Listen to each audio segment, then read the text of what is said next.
ब्रह्मा बाबा एक ऐसे व्यक्तित्व जिसे स्वयं निराकार परमपिता परमात्मा शिव ने स्वर्ग के निर्माण अर्थ अपना माध्यम बनाया। उन्हें माध्यम बनाकर परमात्मा ने समूचे मानव जाति के कल्याण अर्थ ऐसे दिव्य ज्ञान की खान खोल दी जिसे धारण कर कलयुग का मनुष्य नर से नारायण बन जाए। 1 जनवरी 1937 को विधिवत एक ट्रस्ट बना करके अपनी चल अचल जो भी संपत्ति थी वो सब उस ट्रस्ट के नाम पर कर दी। संसार में आज तक एक भी ऐसा व्यक्ति नहीं हुआ जिसने ब्रह्मा बाबा की तरह समाजोत्थान का पताका नारी शक्ति के हाथों सौंपा हो। ब्रह्मा बाबा ने माताओं और बहनों की परछाई बन उन्हें शक्ति स्वरूपा बना दिया। परमपिता परमात्मा शिव ने दादा में प्रवेश करके नर नारी के खान पान से लेकर आचरण तक को बदल दिया और संकल्पों तक को भी शुद्ध कर दिया। पितृवत स्नेह के साथ उनके जीवन को श्रेष्ठ बनाने के लिए सहज रास्ते बताए। परमात्मा की सभी शिक्षाओं को सर्वप्रथम ब्रह्मा बाबा ने आत्मसात करके माताओं बहनों को इस प्रकार सहज रीति से समझाया कि जैसे एक माँ अपने नन्हे बच्चों को उनके स्वास्थ्य के हिसाब से आहार देकर बड़ा करती है। हमारी उनसे मुलाकात हुई, उनको देख करके, उसकी पर्सनैलिटी को देख करके, उनके व्यवहार को देख करके ऐसा महसूस हुआ कि ये सृष्टि के आदि पिता हैं। कराची में सत्संग की शोभा ऐसे होती थी जैसे परियों की सभा लगी हो अथवा हंसों का झुंड बैठा हो। सभी कन्याओं माताओं को भौतिक चकाचौंध से मोड़कर अध्यात्म का राही बना दिया।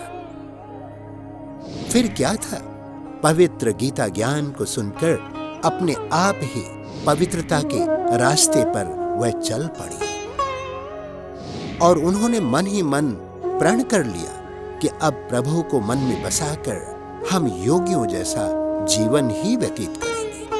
घर में रहेंगे परंतु कमल पुष्प के समान खुशबूदार जीवन बनाएंगे।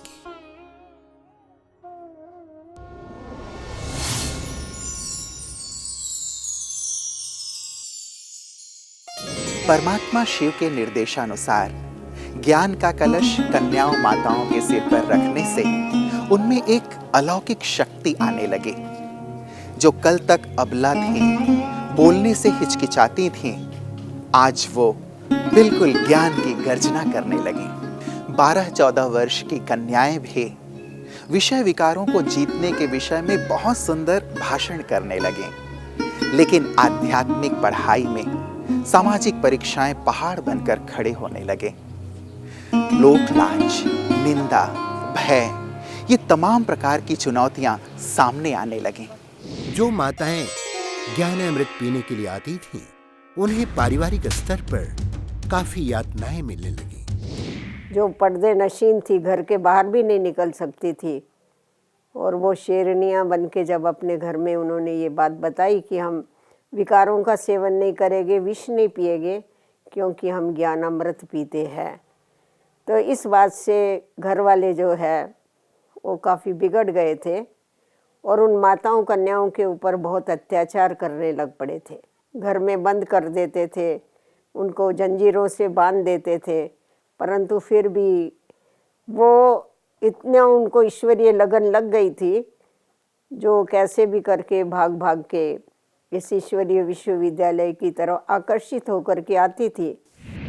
लेकिन वह परमात्मा की शक्ति से बिल्कुल अडिग रही, क्योंकि माताएं बहनें परमात्मा शिव से शक्तियां प्राप्त कर शक्ति स्वरूपा बन चुकी थी। उनके बुद्धि में तो हर वक्त बस यही रहता था कि परमपिता परमात्मा शिव पवित्र और सतोप्रधान सृष्टि की पुनर्स्थापना कर रहे हैं। हमें तो बस उनका सहयोगी बनना है।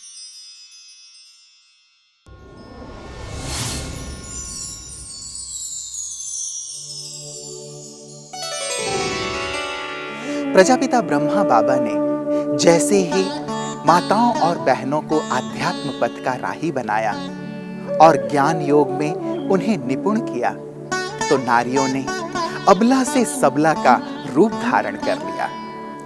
हालांकि उन्हें इस आध्यात्मिक मार्ग में कठिन से कठिन बाधाएं आई, लेकिन ईश्वर की शक्ति से उन्होंने इसे सफलतापूर्वक पार कर लिया। पुरुष लोग यदि पवित्रता अर्थात ब्रह्मचर्य का पालन करना चाहते हैं, तब तो वे घर बार छोड़कर संन्यास धारण कर स्त्री को विधवा और बच्चों को यतीम बनाकर चले जाते हैं।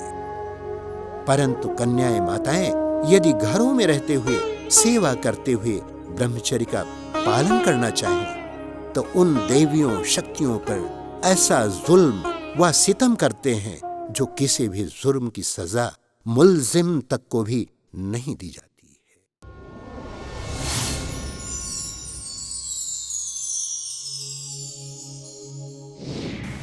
आखिर जब एनटीओ मंडली वालों ने देखा कि ये लोग टलने वाले नहीं हैं, इन्हें तो पक्की ईश्वरीय लगन लग गई है, फिर उन्होंने सोचा कि एक दिन दादा का पैसा खत्म होते होते समाप्त हो जाएगा और ये सभी माताएं, बहनें और भाई वापस लौट आएंगे।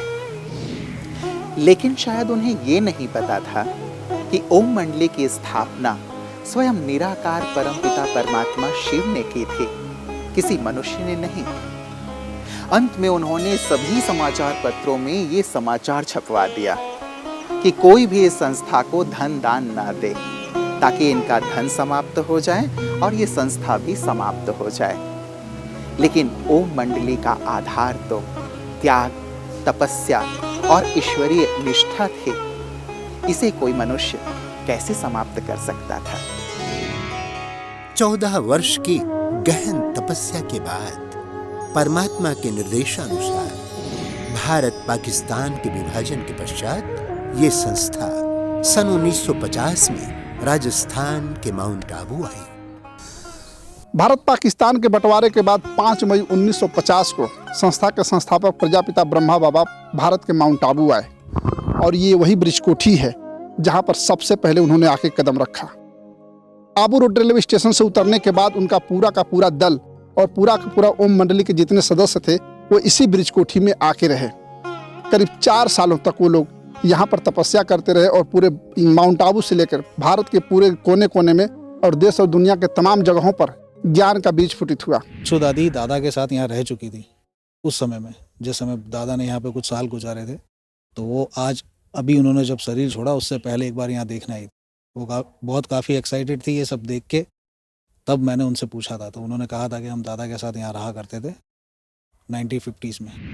ऐसा नहीं था कि यहाँ सामाजिक कुरीतियों का सामना नहीं करना पड़ा, परंतु बेगमपुर के बादशाह ब्रह्मा बाबा परमात्मा के निर्देशन में कार्य करते रहे। विघ्नों का सामना करना हो या परमात्मा के निर्देशन की पालना, उन्होंने सदा ही स्वयं को सबसे आगे रखा, ताकि ब्रह्मावत्सों को अपने कर्मों से वह शिक्षा दे सके। कुछ दिनों के बाद पांडव भवन में अपना सत्संग प्रारंभ हुआ और भारत के विभिन्न स्थानों पर ईश्वरीय सेवाओं का विस्तार हुआ।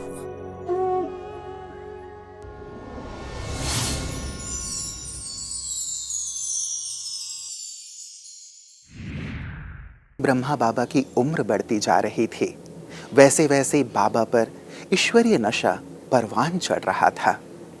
उन्हें इस बात की धुन चढ़ गई थी कि मैं कर्मातीत अवस्था को प्राप्त कर फरिश्ता बन जाऊं और 18 जनवरी 1969 को भौतिक शरीर में रहते अपने सभी पुराने कर्मों के बंधनों को समाप्त कर उन्होंने इस भूलोक का त्याग कर दिया। सायंकाल का समय था और सभी बच्चों से मिलने के बाद इसी कमरे में बाबा रात्रि विश्राम के लिए आए। 18 जनवरी 1969 को दादी प्रकाशमणि के हाथों में हाथ देते हुए इस दुनिया से विदा हो गए। बाबा की ये वही खटिया है जिस पे बाबा ने अपने पुराने शरीर का त्याग किया। बाबा आज हमारे बीच में नहीं हैं, लेकिन उनकी उपस्थिति